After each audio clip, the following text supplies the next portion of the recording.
আসসালামু আলাইকুম বন্ধুরা, আশা করছি আপনারা সকলে খুব ভালো আছেন। আলহামদুলিল্লাহ, আপনাদের দোয়াতে আমিও খুব ভালো আছি।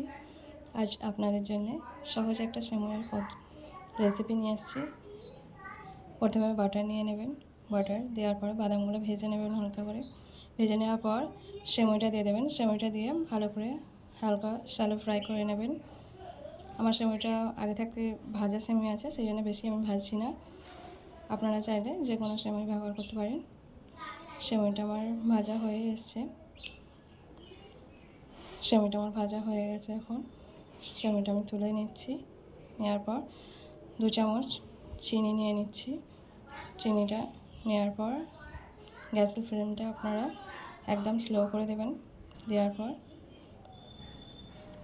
চিনিটা হালকা করে আপনারা নাড়াচাড়া করে নেবেন। চিনিটা মিশে যাওয়ার পর ওতে 1 চামচ ঘি দিয়ে দেবেন।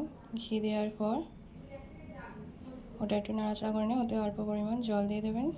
জল দেওয়ার পর দুধটা অ্যাড করে নেবেন। ওতে অ্যাড করে নেওয়ার পর সেমাইটা দিয়ে দেবেন। সেমাইটা দেওয়া হয়ে গেলে কিছুক্ষণ ফুটে গেলে ভালো করে ওতে কনডেন্স মিল্ক আমি মিক্স করেছি। আপনারা চাইলে আরও চিনি ব্যবহার করতে পারেন। কনডেন্স মিল্কও আপনাদের টেস্ট অনুযায়ী দিতে পারেন। দেওয়ার পর ওতে বাদামগুলো দিয়ে ভালো করে একটু ফুটিয়ে নেওয়ার পর জাস্ট সেমাইটা আমার রেডি হয়ে গেছে। সার্ভ করে নেব। নেওয়ার পর বাদামগুলো উপরে দিয়ে দেবো, প্লেটিং করে নেব।